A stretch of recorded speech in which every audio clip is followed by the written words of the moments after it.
नमस्कार, स्वागत है आप सभी का मेरे चैनल में। आज मैं फिर से प्रस्तुत हूँ सुभद्रा कुमारी चौहान जी की एक और कहानी के साथ। कहानी का नाम है तांगे वाला। कहानी सुनाने से पहले हमेशा की तरह वही छोटी सी रिक्वेस्ट है कि आप सब मेरे चैनल को सब्सक्राइब, लाइक, शेयर ज़रूर कर दें कि आप सबका एक सपोर्ट मुझे मोटिवेशन देता है। कहानी आगे शुरू करते हैं।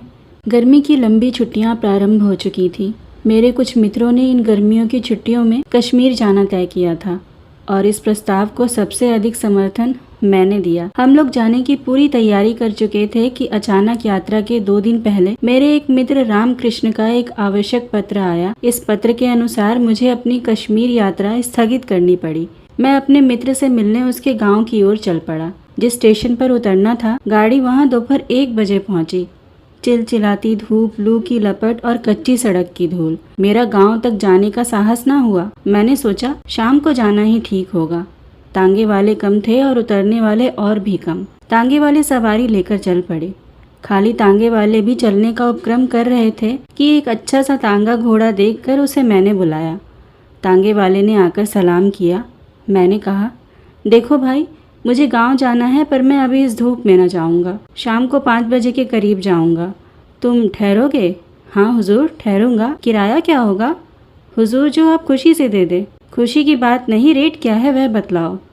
23 मील है ना हुजूर? आप दूसरों से पूछ लीजिए। 5 रुपए पूरे तांगे के होते हैं, फिर चाहे एक सवारी हो या 3, पर मैं तो इतना ना दूंगा। इसलिए तो मैंने कहा कि आप खुशी से जो दे दीजिए हुजूर। मैं उसे कुछ पैसे देकर वेटिंग रूम में चला गया।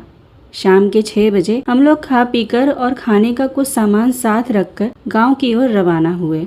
वैसे तांगे वाला कहता था कि 23 मील 2 घंटे में खुशी से ले जा सकता है, पर स्टेशन से आगे 2 मील के बाद ही कच्ची सड़क प्रारंभ हो जाती है, इसलिए देर लगेगी। मोटे साहब से हम 4 घंटे बाद गांव पहुंचेंगे। स्टेशन की सीमा पार करते ही किसानों के साफ सुथरे लिपे पुते छोटे छोटे घर और हरे भरे खेत बड़े ही सुहावने जान पड़े। साथ भी न बच पाए थे कि पूर्ण चंद्र ने सहस्त्रों घड़े दूध पृथ्वी पर उड़ेल दिया।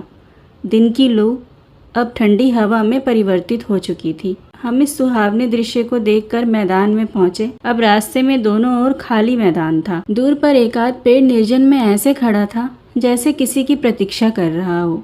मैंने सोचा, चांदनी रात की वह आभा एक साथी के अभाव में उतनी सुखदायी ना हो सकेगी जितनी होनी चाहिए। मैंने तांगे वाले से पूछा, जो धीरे धीरे कुछ गुनगुना रहा था, कितने मील आ चुके हैं हम लोग? अभी हुजूर कुछ 7 मील ही तो आए हैं। और फिर वह जरा जोर से गा उठा, हम फिर से वतन अपना स्वाधीन बना लेंगे। मैंने जरा सतर्क होके तांगे वाले की ओर देखा।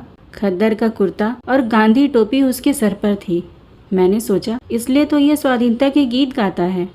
मैंने तांगे वाले से पूछा, कितने दिनों से तांगा हाँकते हो तांगे वाले? हुजूर, कुछ 5 साल हुए।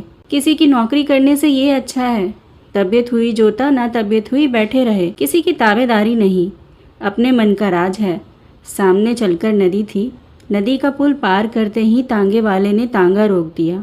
बोला, हुजूर यहाँ जरा आराम कर लीजिए। नदी का पानी बहुत साफ और मीठा है। कहते हैं कि सन 57 के गदर में तात्या टोपे दुश्मनों की सेना को चीरते हुए यहीं से नदी के पार चला गया था। तात्या टोपे? मैंने मन में सोचा, इसे इतिहास का भी कुछ ज्ञान है। तांगे वाला फिर बोला, हाँ हुजूर, तात्या टोपे नदी के पार जाना चाहता था। फिरंगियों की सेना ने उसे चारों ओर से घेर लिया था। फिर भी हुजूर, वो इतना तेज, इतना फुर्तीला था कि 4-5 बड़े बड़े फिरंगी अफसरों के सामने से निकल गया अपनी सेना समेत, और उसका कोई कुछ भी न कर सका। मुझे तांगे वाले के मुंह से इतिहास की कहानी बड़ी ही रोचक लगी। मैं जानना चाहता था कि आखिर इस तांगे वाले के मन में क्या है। मैंने पूछा, फिर क्या हुआ? और मैं तांगे से उतर के उसके पीछे पीछे चला।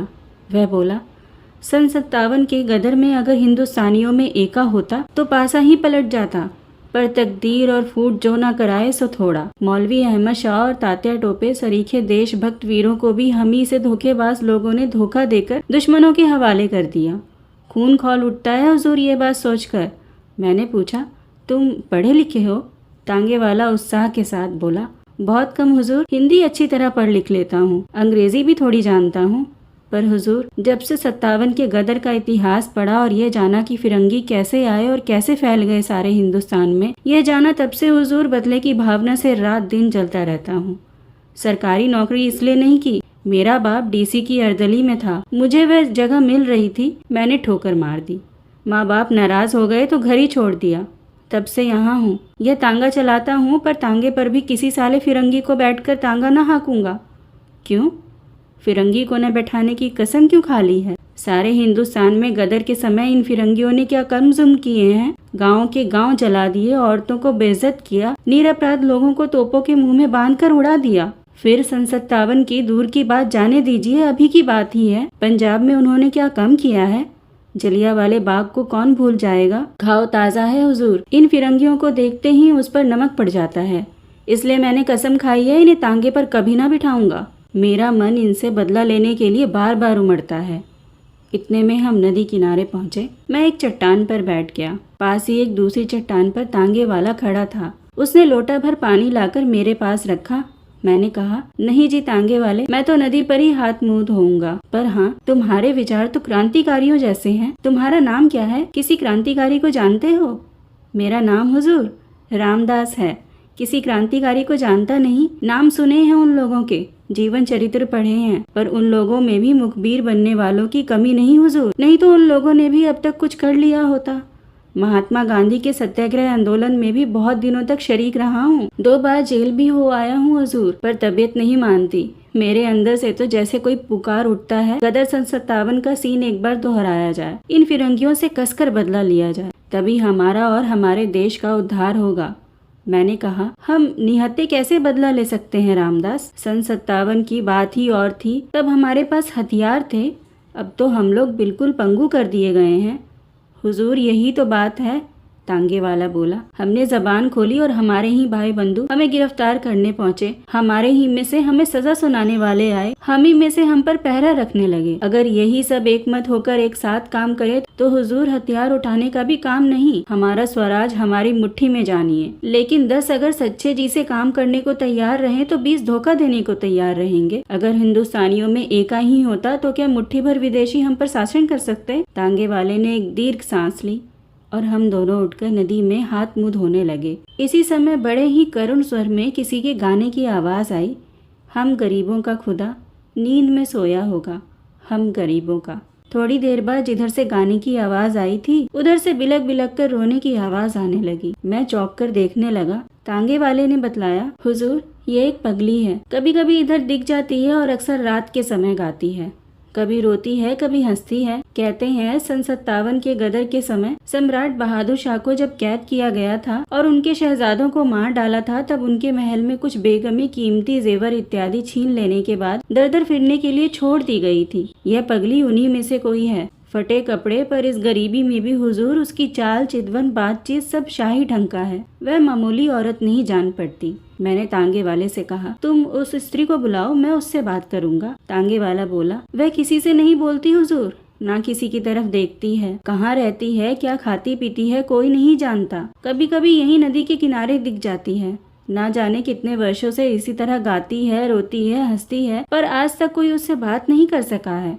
मैं आश्चर्य में था। खैर, खाना खाकर हाथ मुंह धोकर हम लोग फिर तांगे पर आए। तांगे वाला न जाने कितनी बातें मुझे बतला चला। शुरू शुरू में तांगे पर बैठकर मैंने एक साथी के अभाव का अनुभव किया था, किंतु ये 23 मील कब खत्म हो गए मैं जान भी ना पाया। गांव में पहुंचकर जब तांगे वाले ने मुझसे पूछा, यही गांव है, किसके मकान पर चलना है, तब मैंने जाना कि 23 मील की यात्रा अब समाप्त हो गई है। आशा है आज की कहानी आप सबको बहुत अच्छी लगी होगी। अच्छी लगी है तो प्लीज़ कमेंट करके ज़रूर बताएं। मिलते हैं अगले कहानी में।